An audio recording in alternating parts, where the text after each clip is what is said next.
Hey everyone, it is the 2nd of August. I've been at work today, however I have just started to get a coat of paint on our second-hand new cubby house, but I am going to get our chili seeds started today. So let's put together the mix that I do and I'll show you what I'm getting planted up. Let's go. I like doing a 50-50 mix of mushroom compost and my Veggies Coco Pith. So let's mix up a lot of that and then we can get planting with some of these seeds. I'm going to use my Aussie Gardener propagation kit, and I'm also going to use this for the tomatoes because they're a slightly bigger cell and I think the tomatoes will be a lot happier in these. Another good thing about using this tray is that doing projects like this, I can then just put all this excess back into my bucket. So it saves on wastage. Just give them a little push down. These are all of the varieties that I grew last summer. So I was going to plant a lot of these again, but then we've overwintered all of the chili plants. So I don't think we're going to have to plant all of these. The one that is different is this Hungarian sweet paprika, because I thought that would be fun to make my own paprika powder. Paprika powder. One variety I'm not going to grow again is the gochugarus because I've got plenty of powder. I still have to dehydrate these 3, and I think that that will be enough for some kimchi. Mind you, now that I'm looking at it, depending on how hot this is, well, we do have the chili plants that are in the greenhouse, so I don't think I will plant the seeds at this stage. And then in these little containers, I've been saving some of the ones that I really liked that'll obviously be acclimatized to our microclimate. I believe that these are the banana peppers. This is the orange jalapeno. These were the little red bell ones, and these were the little brown chocolatey snacking peppers. I've got a Jimmy Nardello and also just the normal capsicum as well. I'm going to put all of these in. I've just had some seeds pop out. I don't know whose they were from, but we'll put them in here for the Jimmy Nardello. And I'm going to go crazy with these just in case we have any germination problems. So I'm going to name this Jimmy Nardello H for home so that I know that they're the ones that we have grown here.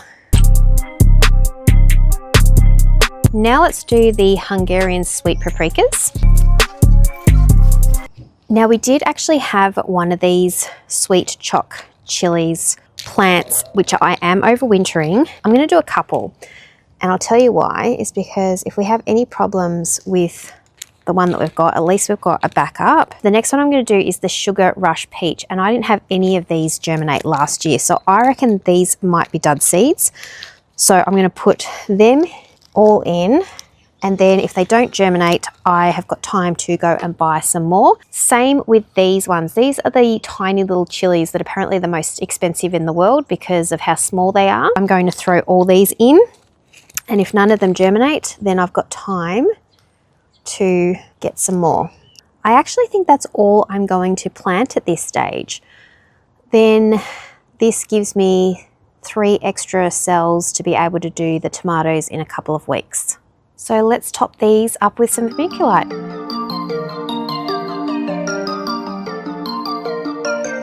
Some seeds I'm waiting for in the mail are some Golden California Wonder. I didn't have any luck with those germinating last year.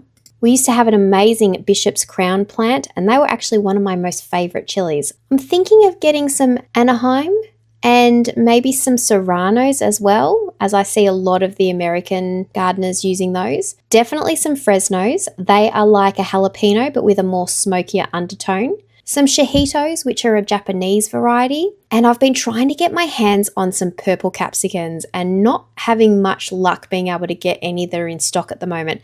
So I did find this 7-colour mix from the Diggers Club. The only thing is you've got to plant pretty much all the seeds that you give them because you don't know which one is going to produce the plant that you want. So that's the only thing that I'm a bit hesitant to buy this, but I would love that orange capsicum also. On a trip to Bunnings, I found these fire and ice chilies, and if you've watched any of my other videos, you will know that the fire and ice pickles that I did were by far my favourite. However, when I turned this packet over, it did say that it was a mild variety, and we like a bit of heat here in this house.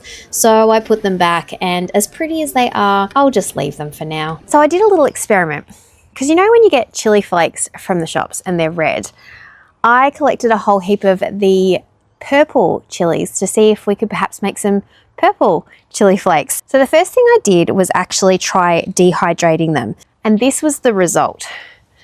So I'm not sure if you can see, but they kind of went like a mustardy, just not very appealing looking color at all. So then I just decided to let them, that's my son's bedroom. I just noticed the light went on. So then I decided to let them dry naturally.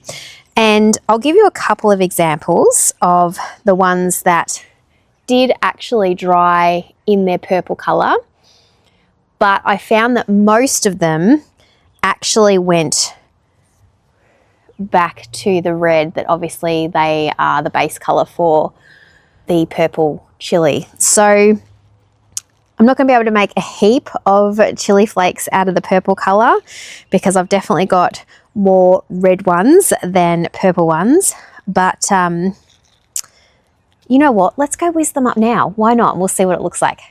So we're inside on the heat mat, and I will progress report you as to their germination, if any. And down here we have my trusty coffee grinder. So I'm going to grab, I've only got 4, and this teeny tiny one are the purplest ones. So let's just see what happens. I would call that a success. Definitely looks different than those ones. There you go. To finish off today, we're going to just quickly whip up some Cowboy Candy with the remaining jalapenos that we harvested from the plants that we have overwintered. I've quickly measured what I've got here. It's about 240 grams, and most recipes I find are for quite large amounts, so 4 pounds, which equates to 1.8 kilos. So it's about a 1/9 of the recipe. Now, I'm going to cut them and see what happens when we take all the tops off, and then we'll remeasure them. So we're sitting just shy of 215 grams of jalapenos, so it is about a 1/9 of the recipe.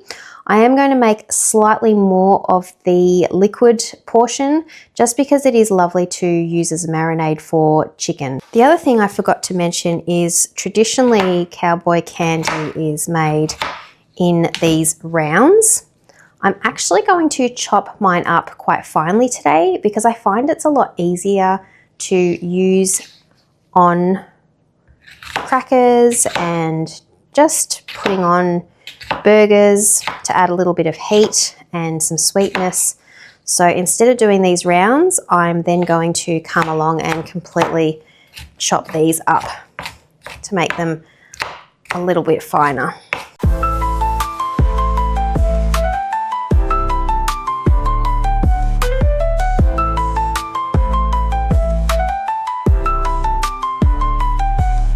I was worried there wasn't enough liquid, but now that these have cooked down, it is more than enough. And this has turmeric in it, so safety first. Ooh, perfect. Gorgeous. And I was a bit concerned that I had measured an incorrect amount of liquid, but this will, I think, be able to do at least 4, maybe even 5 meals as a marinade. Delicious. Next season, when we get our next lot of jalapenos, I'm going to try Nysa's recipe from our small footprint. I noticed that hers has celery salt and no turmeric, so I think it'll be interesting to test the 2 different recipes and see which one we like better.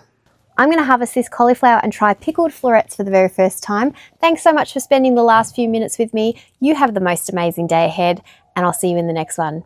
Bye.